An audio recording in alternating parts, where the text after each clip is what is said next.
Hi,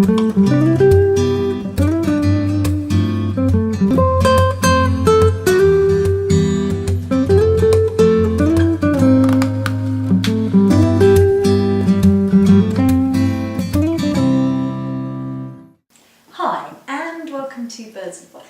We've got a thing about wine. And we want you to have a thing about wine too. And this week we're looking at wines from New Zealand. Yeah, but New Zealand is not just about Sauvignon Blanc.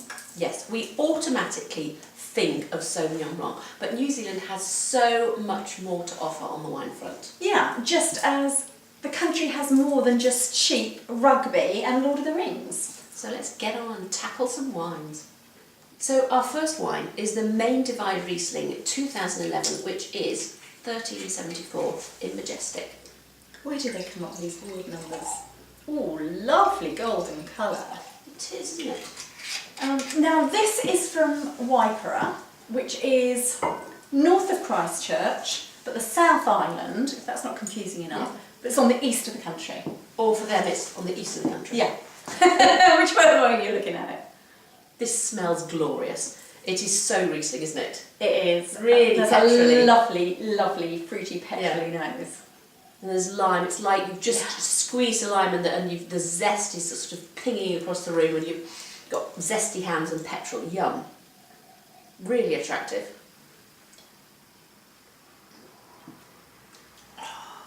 There's just the merest hint of residual sugar, isn't there? It's just slightly off dry.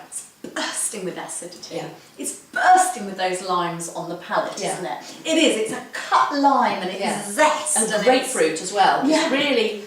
It really makes your mouth pucker in a lovely, lovely way. Ooh. And it goes on in your mouth too. Worth the money, this wine, isn't it? Yes, it is. Yeah. And I think if you were comparing it, around the world, it's kind of got everything that Australian Riesling has from Clare or Eden Valley, but it's just got that little bit of more sweet fruit, hasn't it? Yeah. But it's not But if sweet. yeah, if you're a fan of Clare and Eden Valley Riesling, I think you're going to like this too, aren't you? Give it a go. Gosh, it's really lovely. It's absolutely gorgeous. A winner. A complete winner. Now, the South Island, where Lord of the Rings is filmed, is pretty mountainous. You've probably seen the films. But what you might not know is it's really good for skiing. Yeah. So we think of New Zealand as just rugby playing. Yeah. But they're hot on the slopes as well.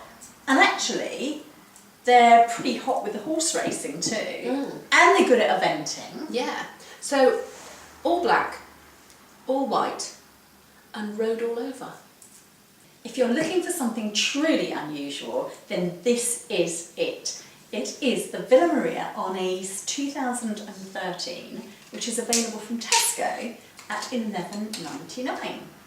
And Arnese is very interesting because it's a northern Italian white grape. It's quite rare anywhere, but very rare in New Zealand. And that's rather exciting. Yes, it is. We love it when we see something we don't usually get to taste.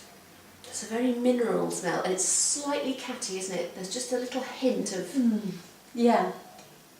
And it's not even Sauvignon. Very exciting smell. It's a tasty number. Savoury, really savoury. I'm getting lime in a very different way than we had it in Very the previous different. wine. Much more, it's less zesty, isn't it? And more pithy. Yeah, it's almost, I won't say almost Asian spices. It's an exciting wine, isn't it? It is. Now, we all think of Kiwis eating lamb, don't we? Yeah. But they are famous for other stuff, Mm. like the green-lipped mussel. Sandra can't say green-lit mussel without saying green-lit mussel. They're also famous for cooking meat in a method they call hangi, which is burying it in the ground over hot coals for quite a long time. And we did this one Easter. We wrapped a shoulder of pork, put herbs in the middle, and then put it in foil so it didn't get muddy. Smells very adventurous. Well, quite adventurous because it was quite a group, but it was delicious. And we put it in a big hole in the ground with coals, buried it back up. 8 hours later, perfectly cooked, moist and really scented with the herbs. But the thing that was lacking, it hadn't got the sort of caramelised juiciness on the fat that you would get in the oven. So maybe not with pork next time. No, maybe not, but It was gorgeous, maybe with lamb. Yeah. Do you think you could do it with a green-lipped mussel? I think a green-lipped mussel might be quite difficult because of the opening of the shell. But if you could do it, you could take half one shell off and do it with a green-lipped mussel. It would be delicious with this wine. Our third wine is a red. It's the Vidal Reserve Series Syrah 2010, which is £13.50 at Halifax Wine Company and £14.99 at Dillon's Wine Merchants in Swansea. But if you Google, you'll find some other wine retailers as well, won't you? Let's have a go. Ooh. It's really, really ripe.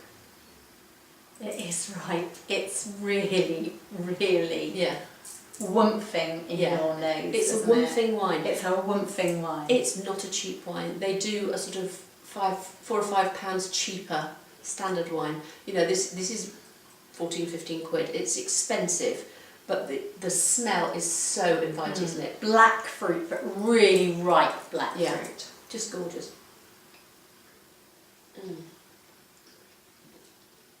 It's elegant on the palate, isn't it? It's not a blockbuster. No. It's very smooth. Yeah. Layered, very layered, smooth, red, dark. It's gorgeous. Red and dark fruit. And what you're not getting is on the nose. You're not getting spirity. No. It's I don't know what the alcohol is, but it's very well balanced. It's very well balanced. You can't even tell, and I can't even find the alcohol. It's that low. 13.5. It feels like that, doesn't it? Very balanced. It's absolutely gorgeous. It's a smart dinner party wine. It is worth the spend. Try it out. Now, Gimlet Gravels, that's a sub-region of Hawke's Bay which you may more have heard of. Yeah. And it's basically got a slightly warmer sort of mesoclimate, hasn't it? It's Yeah. got a warmer climate than a lot of New Zealand. Yeah. And so it produces these richer reds. Yeah. And the whole region is known for its better red wines. Yes, it is. And whereas in the rest of New Zealand, you get these lighter reds because it's cooler, in Gimlet Gravels you're getting the, seriously ripe, good quality wines. Yeah. And then there's geothermals in the country. Oh yeah. Bubbling mud pools, gushing geysers. I mean, we never hear about that, do we? We don't. It's this cool, hot, cool. It's all over the place. I tell you what, I'd be first in line for a gushing geyser. Me too. For our last wine, we have this Brancott Letter Series Late Harvest Sauvignon Blanc 2011, which is available in a half bottle from Tesco online at £13. Now that was a bit of a mouthful. It was poor Sandra. Now golden colour. When we planned this programme, we were trying to avoid Sauvignon Blanc, you can imagine. However, we came across this very interesting little number and we just couldn't resist. I can smell it already. I haven't put it anywhere near my mouth. It is and I can smell so beautiful. It is, you would dab it behind your ears, wouldn't you? Oh, yes, you would. Yes, you would. And it's only got 9.5% alcohol in it, which is always good. It is, what's it like? It's like a guava, a mango, a really ripe peach. You always never see peaches that ripe. It is intensely ripe, isn't it? It is. Really. I can't wait to taste it. It's very, very sweet. It's got acidity. It's got tang. It's got that Sauvignon Blanc thing. It's honey and honeysuckle and honeysuckle, marmalade and lime blossom. Yeah, and that is extraordinarily beautiful.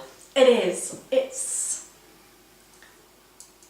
divine, really. This is just not what you'd expect, is it? Not at all. Delightfully surprising. It is delightful. Now, on their website, they suggest having it with figs and blue cheese. Blue cheese spread on figs.